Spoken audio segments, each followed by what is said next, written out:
There is a dreadful exercise being used today called jogging, which has absolutely nothing to recommend it. Because to begin with, when I watch people jogging, they obviously show they don't know how to run. And there's a certain grim determination about joggers. They tend to run in straight lines, which they believe to be the shortest distance between 2 points. A straight line is not the shortest distance between 2 points on Earth, because Earth is wiggly. It is not a flat surface, except by courtesy of bulldozers and occasional freaks of nature. This world, as I keep repeating, is a fundamentally wiggly phenomenon. But wherever human beings have been around, you will see they have a passion for Euclideanism. Everything is ruled out in straight lines and put in boxes, and grid patterns of streets are laid across the surface of the earth. And that tells you human beings have been there. Why this passion for Euclidean order? Because Mr. Euclid had a very, very simple mind and tended to think in these rather uninteresting shapes instead of in curvaceous wiggles. Now, nobody would fall in love with a Euclidean woman. What we appreciate about women is their curvaceousness, their wiggliness. And wiggliness offends some people because they are not sure of it. They can't figure it out. You never know quite what it's going to do next. That's why people often don't like snakes, because a snake is the great symbol of wiggly vitality, of undulation, of waves. And all this world is fundamentally a system of wave vibrations. And if you cannot wave with it, if you are rigid, you will always be resisting life. So wiggliness and going with wiggliness, in other words, do you swing, is fundamental to the pleasure of life. But you see, where we think that order and getting things in order is getting them squared away, we're always saying, let's get it squared away. Let's get it straight. And so there are certain kinds of people who are called straights and squares who do not swing. And as a result of that, they are out of harmony with a wiggly universe. And their attitudes range from cookery at one end to religion at the other, because a square religion is one that is too abstract, that resists the flow element of life.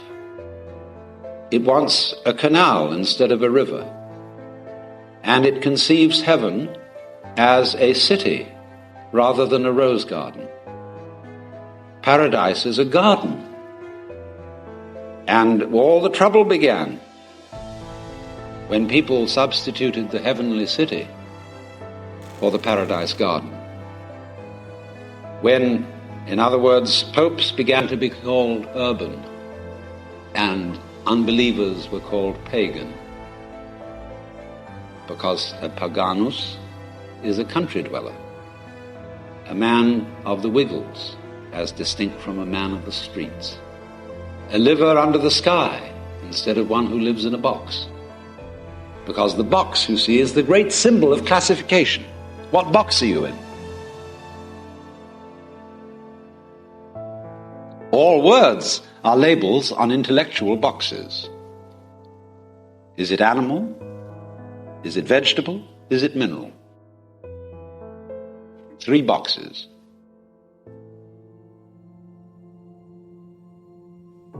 Is it solid or is it a gas?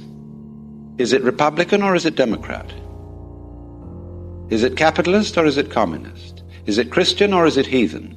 Is it male or is it female? All boxes. And so because we think in boxes, we live in boxes, all made out of ticky-tacky, and they all look just the same. And whereas Certain kinds of fish live in beautiful shells. Glorious spirally wiggles on them and lovely colors. But we tend to want everything straightened out, you see.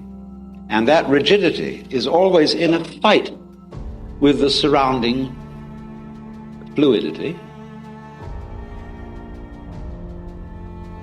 And so we are, as it were, landlubbers rather than men of the waves. And the British have always made a great thing about this because they've always associated freedom with the ocean. Who are so free as the sons of the waves, and Britons never, never, never shall be slaves because of this seamanship.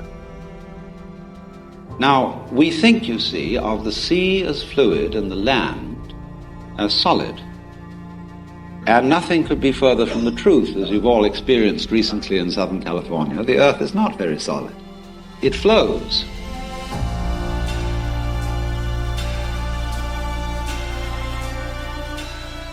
Where I live, in Sausalito, we have along the waterfront a lot of land that has been reclaimed. And not so long ago, they built a marina quite close to us, where they dredged out mud to make the marina, not realizing that land is liquid. Therefore, the land adjoining the water is sinking to fill up the hole made by excavating for the marina. People just don't think of things like that because they think of land as solid. And so in religion, we are seemingly looking for solids, for something upon which I can take my stand, for a firm foundation, for the rock of ages, or even, poor old Paul Tillich, for the ground of being.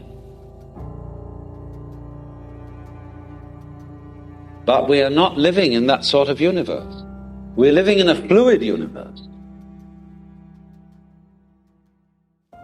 in which the art of faith is not in taking one's stand, but in learning to swim. You don't cling to, you don't try to stand on water. By breathing and by a certain relaxation, you learn to trust the water to support you. This is even more true in flying in the air, gliding especially, or in sailing. In all those arts, there is an adaptation to the fluid. And that is the major thing that we have to learn if we want to survive as a species and survive happily. Nobody wants just to go on. One wants to go on in an elegant way. And even that passion for survival is something against pleasure, because that shows when you ask for more, more, more and have the anxiety to go on, that you're not having it now. That you always think it's coming. That you want jam tomorrow is more pleasing than jam today. And we say of something that is useless, it has no future. That's the most awful thing you can say about it. I would rather say of something that's no good, it has no present. Because nothing ruins pleasure more than the anxiety to go on having it.